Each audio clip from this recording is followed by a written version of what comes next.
BCom part 1 आर्थिक प्रशासन एवं वित्तीय प्रबंधन paper number 1 economic environment in India Bharat में आर्थिक पर्यावरण। इन दिनों हम अपने लेक्चर्स में भारत में नियोजन के उद्देश्यों को समझ रहे हैं। हमने अब तक नियोजन के आर्थिक उद्देश्य, सामाजिक उद्देश्य तथा राजनीतिक उद्देश्यों को समझा है। आज की चर्चा में हम नियोजन के कुछ अन्य उद्देश्यों की चर्चा कर आर्थिक नियोजन के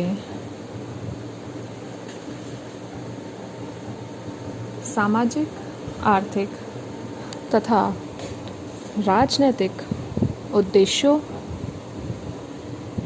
के अतिरिक्त भी कुछ और उद्देश्य भी हो सकते हैं, जैसे जनसंख्या नियंत्रण के लिए परिवार नियोजन, उद्योगों के केंद्रीकरण को रोकने के लिए विकेंद्रीकरण की योजना, ललित कलाओं को प्रोत्साहन, युवकों को रचनात्मक कार्यों में लगाने के लिए युवा शक्ति नियोजन, शिक्षा तथा स्वास्थ्य सेवाओं के विस्तार की योजनाओं के अलग अलग उद्देश्य हो सकते हैं। समाज में फैली बुराइयों एवं कुरीतियों का समापन कर अधिकतम सामाजिक कल्याण का प्रयास करना तथा अनावश्यक एवं हानिकारक उत्पादों पर रोक लगाना इत्यादि।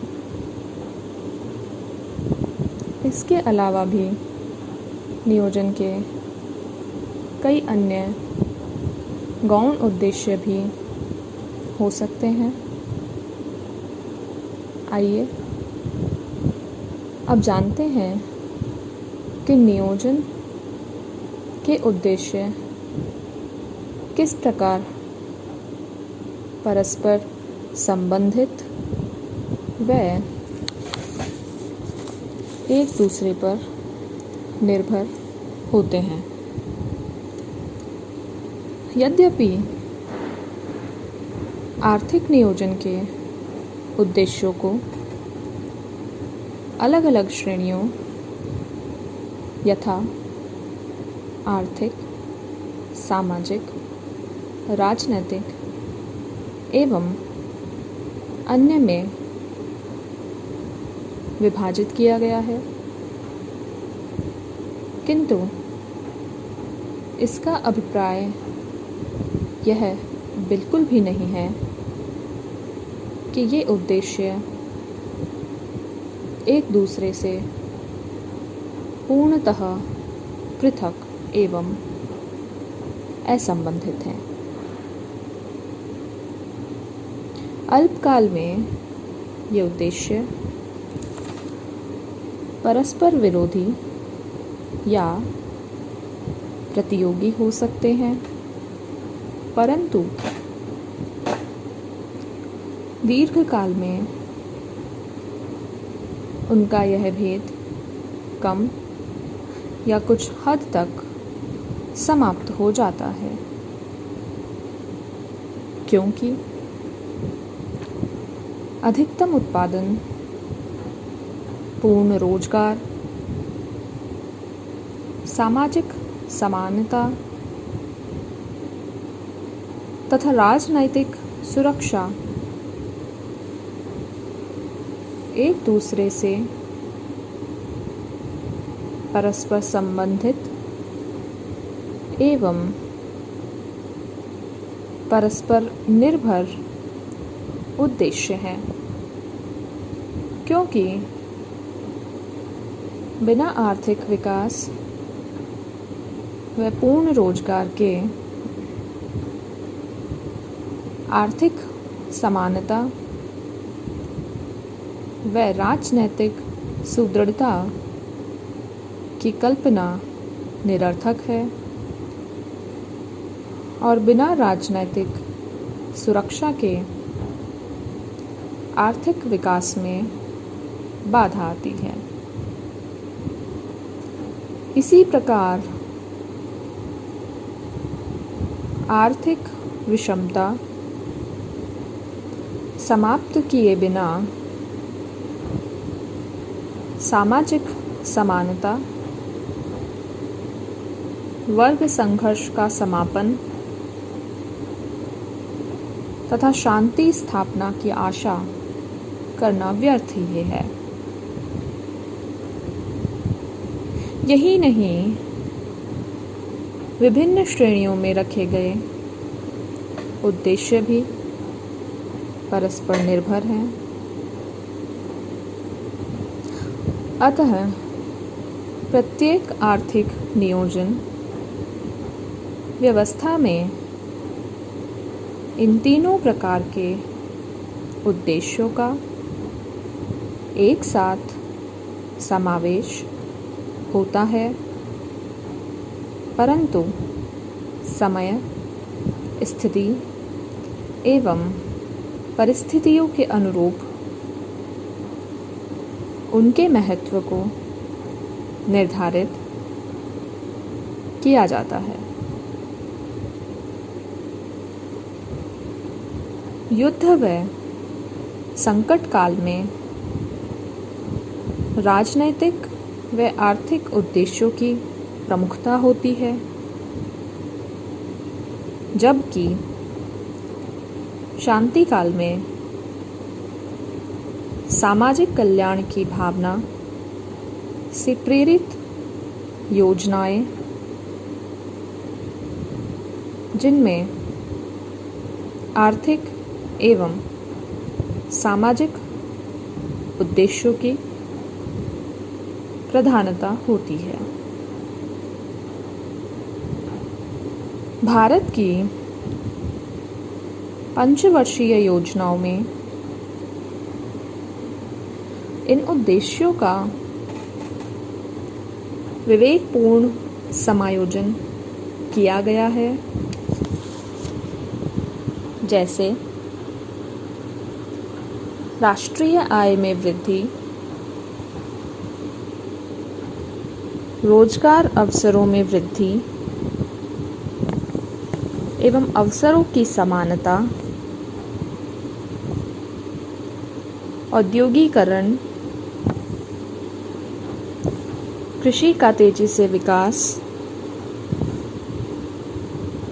भारी एवं मूलभूत उद्योगों का सुदृढ़ आधार तैयार करना,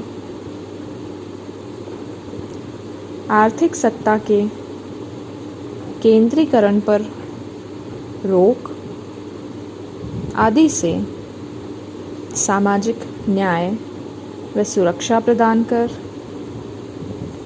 देश की सुरक्षा व्यवस्था को मजबूत करना तथा आंतरिक शांति एवं व्यवस्था कायम करना आदि सभी उद्देश्य परस्पर संबंधित एवं एक दूसरे पर निर्भर हैं। तो इस प्रकार हमने जाना कि नियोजन के आर्थिक, सामाजिक तथा राजनैतिक एवं अन्य सभी उद्देश्य परस्पर असंबंधित न होकर एक दूसरे के पूरक हैं, प्रतिद्वंदी न होकर परस्पर निर्भर है। समय, स्थिति एवं परिस्थितियों के अनुसार प्रत्येक देश प्राथमिकताएं निर्धारित करता है तथा उसी के अनुरूप सर्वाधिक महत्व के उद्देश्यों की पूर्ति में संलग्न होता है। आज के लेक्चर में इतना ही। आगे हम पढ़ेंगे कि किस प्रकार भारत की पंचवर्षीय योजनाओं के उद्देश्य एवं व्यूह रचना तैयार की गई, उन्हें धरातल पर लाया गया तथा किस प्रकार उद्देश्यों की पूर्ति हुई, ये सभी हम अपनी अगली चर्चा में पढ़ेंगे।